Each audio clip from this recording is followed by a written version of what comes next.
Hey there, money smart Americans. What if I told you that in the next 15 minutes, I'm going to show you how to legally pocket between $500 to $2,000 just by signing up for credit cards? And no, I'm not talking about some sketchy get-rich-quick scheme that'll land you in trouble with the IRS. I'm talking about legitimate sign-up bonuses that banks are literally throwing at you right now in 2025. Look, while your neighbor Bob is still using his dusty old Visa card from 1995, same one with a picture of his cat on it, by the way, you're about to learn the exact system that credit card churning experts use to earn thousands in free money every single year. Here's what we're covering today. First, I'll reveal the 3 biggest mistakes that cost Americans over $1 billion in missed bonuses last year alone. Second, you'll discover my foolproof bonus hunter strategy that works even if you have average credit. Third, I'll walk you through the exact applications that are paying out the highest bonuses right now. Some of these will shock you. And stick around because at the 12-minute mark, I'm sharing a little-known loophole that most financial advisors won't tell you about. It's completely legal, but banks definitely don't want everyone knowing about it. But here's the thing. If you're someone who pays interest on credit cards or struggles to pay bills on time,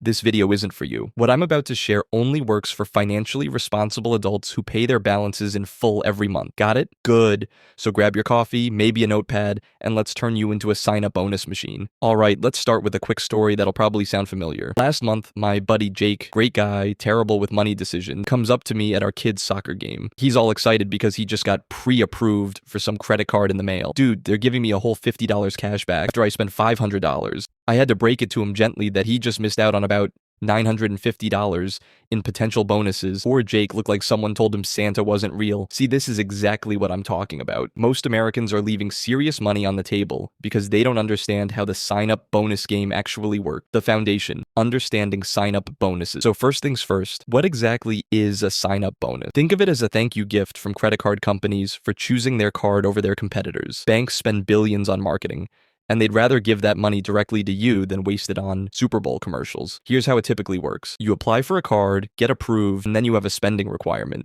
Usually something like spend $3,000 in the first 3 months. Hit that target and boom, they deposit anywhere from $200 to $2,000 worth of cash, points, or miles into your account. It's like getting paid to shop for stuff you were going to buy anyway. Your groceries, gas, utilities, all that normal spending suddenly becomes profitable. Mistake #1, the whatever's available approach, slightly animated, like telling a cautionary tale. Now, let me tell you about the first massive mistake I see people make all the time. They walk into their local bank branch, you know, the one with the outdated magazines from 2019, and that one teller who always looks like she'd rather be anywhere else, and they just ask for a credit card. Big mistake. The cards they offer in branch usually have terrible sign-up bonuses, if any at all. It's like going to a restaurant and ordering whatever the cook feels like making. You might get lucky, but you'll probably end up disappointed. Here's what you need to understand. The best sign-up bonuses are almost always found online, directly through the card issuer's website or through strategic partnership. We're talking about offers that can be 5 times higher than what they'll offer you in person. Perfect example. Chase Sapphire Preferred. In branch, they might offer you 60,000 points. Online, during the right promotion,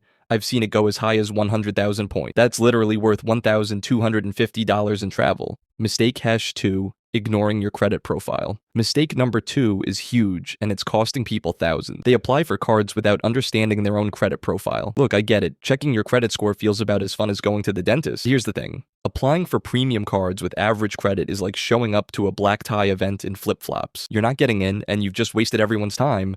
Plus, you've got a hard inquiry on your credit report for nothing. Here's the reality check you need. Cards with the biggest sign-up bonus typically require excellent credit. We're talking 740 plus FICO scores. But don't worry if you're not there yet. There are plenty of solid bonus opportunities for people with good credit in the 680, 740 range, and Principle #2, strategic targeting, second principle targeting. This isn't about collecting credit cards like Pokemon cards, although that would be kind of awesome, wouldn't it? It's about strategically choosing cards that match your spending patterns and lifestyle. If you spend $2,000 a month on business expenses, you want business cards with high bonuses. If you're planning a big European vacation, airline and hotel cards should be your focus. Here's how I approach it. Every October, I sit down and plan out the next year's major expense. Home renovations? That's a perfect time for a card with bonus categories on home improvement stores. Planning a wedding? Hello, cards with dining and entertainment bonuses. Principle #3, meticulous tracking. Third principle, tracking. And yes, I know, spreadsheets aren't exactly thrilling. But you know what is thrilling?